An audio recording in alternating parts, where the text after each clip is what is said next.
भदोही की आवाज, जनता का विश्वास, आकाश भूमि न्यूज, राष्ट्रीय समाचार पत्र व web news channel.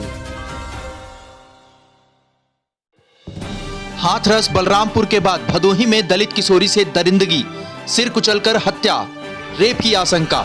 Uttar Pradesh में महिलाओं के खिलाफ होने वाले अपराध की एक के बाद एक दिल दहला देने वाली घटनाएं सामने आ रही हैं। हाथरस मामले को लेकर पूरे देश में उबाल है, वहीं बलरामपुर की घटना भी शर्मसार करने वाली है। इसी बीच भदोही जिले से एक दलित किशोरी के साथ दरिंदगी की खबर सामने आई है। जिले के गोपीगंज इलाके में एक 14 साल की दलित किशोरी की सिर कुचलकर नृशंस हत्या कर दी गई है। मामले में रेप की आशंका जताई जा रही है। प्राप्त जानकारी के अनुसार जनपद भदोही के गोपीगंज कोतवाली क्षेत्र अंतर्गत एक गांव निवासी 14 वर्षीय दलित किशोरी गुरुवार को दोपहर अचेतावस्था में घर से कुछ दूर स्थित बाजरे के खेत में मिली। अस्पताल ले जाने पर चिकित्सकों ने उसे मृत घोषित कर दिया। परिजनों ने बेटी की रेप के बाद हत्या की आशंका जताई। उसके सिर को बुरी तरह कुचला गया था, जबकि शरीर पर कपड़े गायब थे। उधर घटना की जानकारी के बाद मौके पर पहुंचे एसपी रामबदन सिंह व कुछ देर बाद आईजी पीयूष श्रीवास्तव ने मौके का जायजा लिया। सब को पुलिस ने पोस्टमार्टम के लिए भेज दिया है। किशोरी दिन में करीब 1 बजे शौच के लिए खेत की ओर गई थी।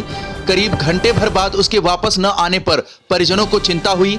आसपास तलाश करने पर घर से कुछ दूर स्थित बाजरे के खेत में वह लहूलुहान अचेतावस्था में मिली।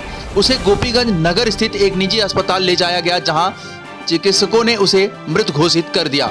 घटना की जानकारी पुलिस कंट्रोल रूम को मिलने के बाद मौके पर क्राइम ब्रांच कोतवाली गोपीगंज व यूपी 112 के जवान पहुंचे।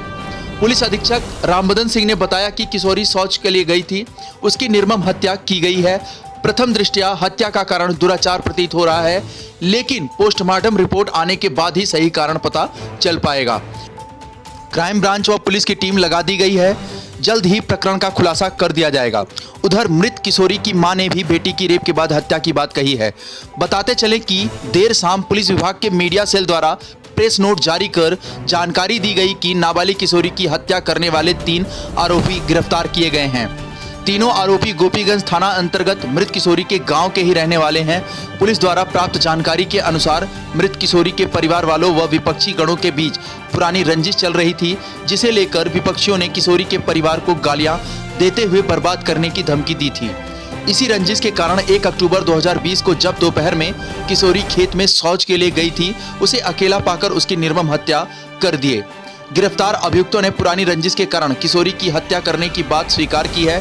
गोपीगंज पुलिस द्वारा घटना के मात्र 7 घंटे के अंदर हत्या जैसे गंभीर अपराध का अनावरण करते हुए घटना में शामिल तीनों अभियुक्तों को गिरफ्तार किया गया है, जिसका चालान माननीय न्यायालय किया जाएगा।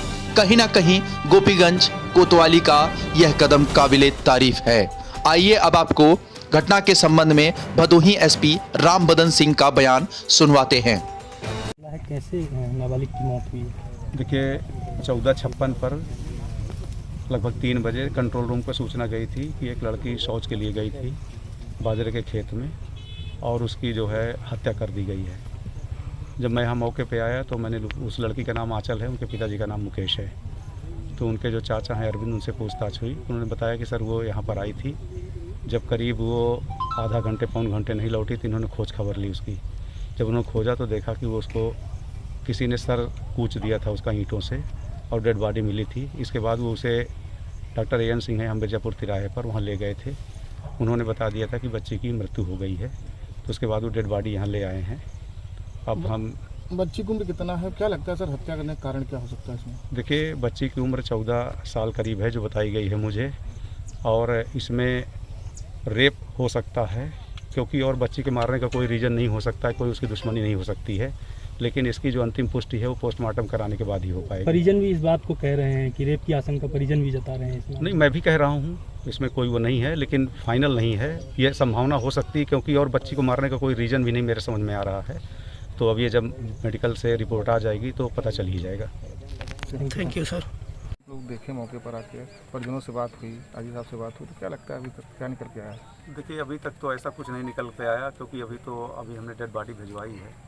अब चूँकि डेड बॉडी गई है पोस्टमार्टम के लिए, तो अब हम इस पर काम करेंगे कि ये कौन हो सकता है और किसने इतनी दुस्साहस किया है, जिस तरह की घटना को अंजाम दिया है। क्राइम तो हुई है, बाकी का तो अब इन्वेस्टिगेशन से आ जाएगा, क्योंकि उसके बारे में जब तक पोस्टमार्टम नहीं होगा तब तक हम उसके बारे में कुछ नहीं कह सकते। परिजनों का इन्वेस्टिगेशन से जब पोस्टमार्टम हो जाएगा तो इस बात की पुष्टि हो जाएगी कि ऐसी घटना उसके साथ हुई है या नहीं हुई। सर, ग्रामीणों को कहना है कि कुछ परिवार से उनकी आपसी रंजिश चल रही थी बगल वालों से, तो उस पर क्या कहें, उनके परिजन जो हैं उनके क्या कहना नहीं, है? देखिए, अब परिजन ही बताएंगे कि संभावना व्यक्त करेंगे या वो बताएंगे। अभी तहरीर तो उन्होंने दिया नहीं है, वो दे देंगे तो पता चल जाएगा, क्योंकि जिसके साथ घटना होती है वो भी पूरा सहयोग करते हैं पुलिस को, और तभी पुलिस की विवेचना आगे बढ़ती है। तो अभी तो उनके घर में देखिए रोना पीटना लगा हुआ है, तो जैसे ही वो जो भी सहयोग करेंगे, जिसका भी बताएंगे, हम उससे गहराई से पूछताछ करके और तब इसका खुलासा करेंगे। जनपद भदोही से आकाश भूमि न्यूज के लिए दीपक कुमार मिश्रा की रिपोर्ट। ताजा तरीन खबरें पाने के लिए लाल बटन दबाकर चैनल को सब्सक्राइब करें, साथ ही घंटी का बटन जरूर दबाएं ताकि आपको सभी वीडियो की जानकारी मिलती रहे।